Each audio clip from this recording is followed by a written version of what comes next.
Hey guys, and welcome back to the channel. Welcome to this rainy day. I'm at Carolina Motorsports Park here in South Carolina. I'm with Dodge because I've got a row of 2021 Charger Hellcat Redeyes. Now, just like the Challenger Hellcat Redeye, this is the same demon-possessed Charger that has 797 horsepower. So we get 90 more horsepower versus the standard Hellcat, which, by the way, the standard Hellcat now has 717. So Dodge actually upped the power by about 10.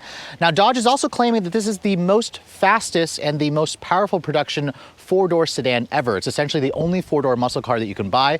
Now, it is starting to rain, but in this video, I'm going to go over all the differences between the Redeye Charger and just a standard Hellcat. And we're going to find out, has Dodge managed to build the most baddest four-door family car ever?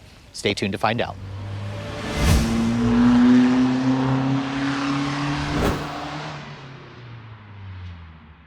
So staring down a line of Charger Hellcat Redeyes is definitely an impressive sight. As you guys know, the Charger has been around for quite some time, and it doesn't look all that different from a standard Hellcat Widebody, which they introduced last year.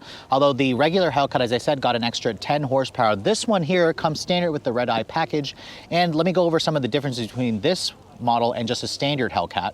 And as you can see, I'm going to look at this silver one primarily because it's the one that's not actually in a puddle of water like some of the other colors. But you can see the front fascia of the Redeye model has been tweaked ever so slightly. Of course, we've got the standard LED daytime running lights with an LED turn signal and a bi-xenon design to the headlight. The front fascia itself has wider grille openings. So on the hood part here, we've got functional air vents, and we also have a functional hood scoop because, as you guys know, this has the unique engine on the Redeye, which helps it suck in more air to give you more power. The front splitter has also been slightly tweaked. We have functional brake cooling ducts, which help, again, drag or suck in more air to help cool off the engine and produce more power. The wide body package does add about 3.5 millimeters of width. This essentially makes the Charger look a lot better. And before, Dodge would charge you like $6,000 extra to go for the wide body package. Looking at the side profile, you can see the only indication that this is a Redeye from the side is when you look at the badge. You can see the demon-possessed cat has a little red gem in the center, which actually does look good. I like the way that looks. The wheels also are slightly unique. Remember, with the wide body package, you've got the standard 305 width tires all around. This silver one has a slightly different look to the wheel. There is another one over here that has more of a demon design wheel. That purple one over there has a better looking 5-spoke black wheel that I much prefer. And then at the rear, you can see the spoiler they're saying is a little bit larger. That's all going to help with improving the high-speed stability, because remember, the Redeye version has a top track speed of 203 miles an hour, which is up like 7 miles per hour over the standard Hellcat. Now, as expected on the interior, it doesn't really have any changes to show that this is the Redeye model. Just like on the outside, all Dodge really added was the red jewel that's in the eye of the actual Hellcat logo. This particular one that I'm sitting in has this really nice brown and black two-tone interior color combination. I think this is the one that I would personally go for, or maybe even the red leather. And just like the other Challenger models, this interior has not been updated since 2015, where Dodge gave it a substantial overhaul. I do again like the color combination that this particular one has. You have two-person memory seats, you have genuine leather stitching on the actual door panels, and then it's also soft touch here on the upper portion. When you shut the door has a relatively solid sounding thunk, and then quintessential with any Redeye car or any Hellcat car, you do get the red Chrysler FCA key fob, which is their smart key access system. To start the engine up, the button is over here. It is a red button. You can see, aside from the little gauge in the center, which shows the demon-possessed Hellcat or cat, that's really the only indication that you've got the model here with the extra 90 horsepower. Now, like the other SRT versions, I really like the steering wheel of this car. It's got a flat bottom. It's got a really nice fat 9-3 grip. I like the leather that's on it. You have these metal paddle shifters on it, which is mounted to the wheel. This particular one here is missing the adaptive cruise option or the technology package. You can see the dash has kind of a stitched material, but there is something about this interior that doesn't feel upscale or premium, especially after just hopping out of the Durango SRT Hellcat, which had that new Uconnect 5 infotainment system with the 10.1-inch screen. This is looking pretty old.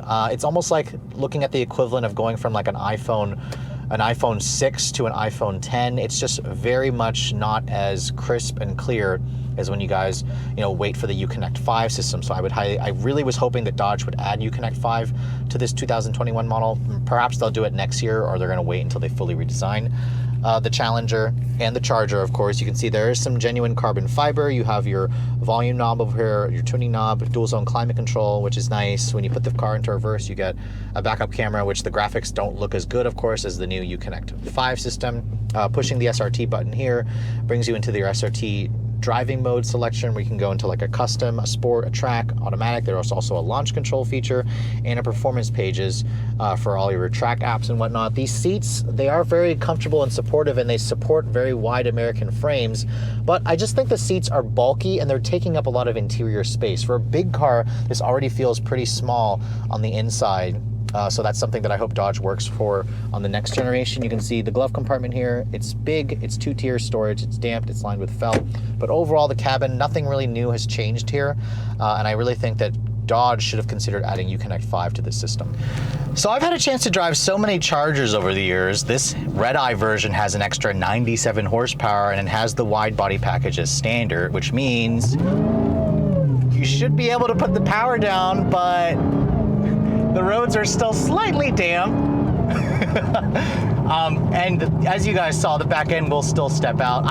I've driven these so many times, yet they still scare me every time I drive one of these Hellcats, because even with 305 wide tires, the 3.5 wider fenders, it's got the sticky Pirelli P03 season tires, this still does not put power down the way the Corvette does, of course, because it's mid-engine, or the way that the Shelby GT500 can put it down. However, I will say that when you get used to it, it's not quite as scary as the original Hellcats when they first came out. Obviously, Dodge has been working hard and harder to get these, you know, a little bit more civilized, but come on, let's face it, we've got almost 800 horsepower going to just the rear wheels.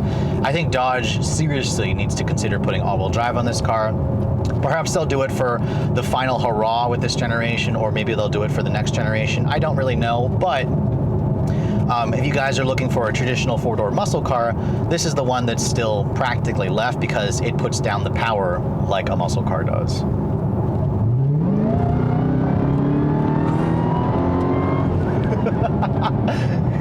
And of course, you get that lovely supercharger whine, which you hear all the time. And I just hopped out of the Durango SRT Hellcat, and the supercharger whine in this is even louder.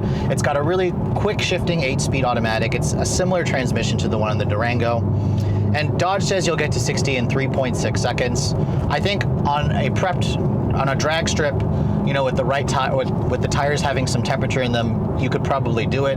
But the problem with these Hellcat models is you're still kind of dealing with, you know, the fact when you're on the street, you've got all these different environments where the tire's not going to get any grip. You've got, you know, gravel and crap all over the road, or you've got a damped road like what we're on right now.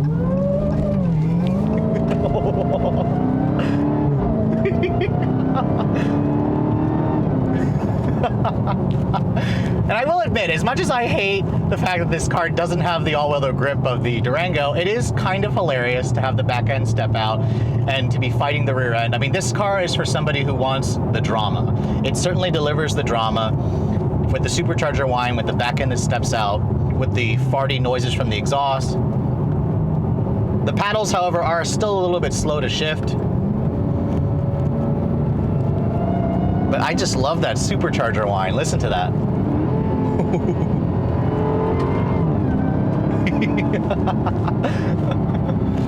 But again, I'm on this narrow 2-lane road in South Carolina, and you feel how fat this car is. It's a big car. It takes up the entire lane. It just feels like a muscle car because it's huge on the outside, yet it feels a little cramped and small on the inside.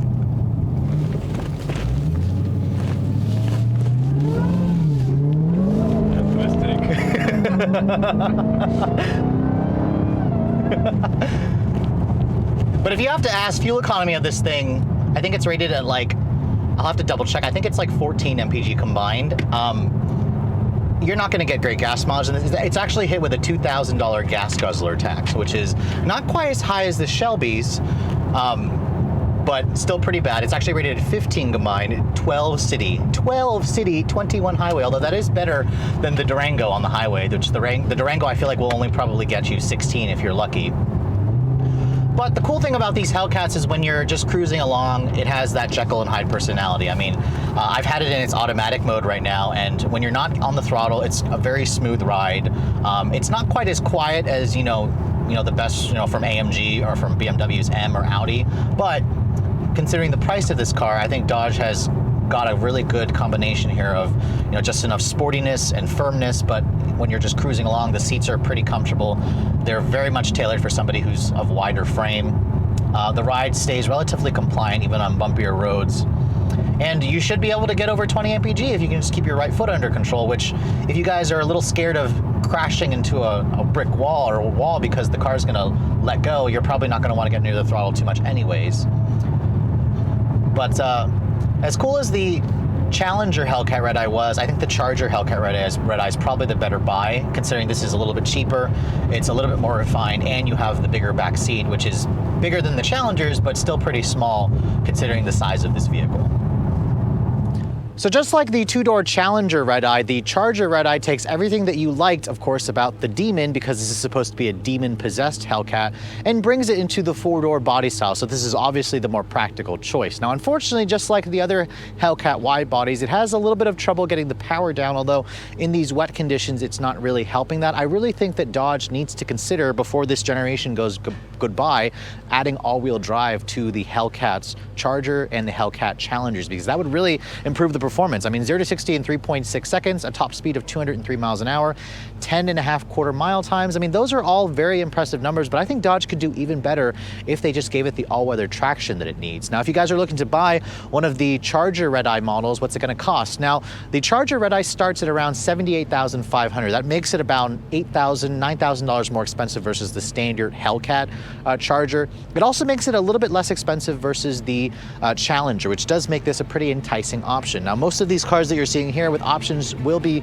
well into the $90,000 range when you guys factor in all the stuff that Dodge does offer, which does make the Charger Hellcat Redeye one of the best performance bargains you can buy, especially when you're looking for a four-door muscle car, because it literally is one of the only cars, or one of the only four-door muscle cars available in America, and it really could only come from a company like Dodge, who always likes to build a lot of batshit crazy stuff. But anyways, I hope you guys have enjoyed my full overview on this 2021 Dodge Charger Hellcat Redeye. If you're also looking to see the latest cars I'm testing, be sure to follow me on Instagram at redline_reviews, like us on Facebook, and as always, guys, please keep subscribing to the Redline Reviews YouTube channel for all the latest reviews. Thank you so much for watching. I'll catch you all in the next video.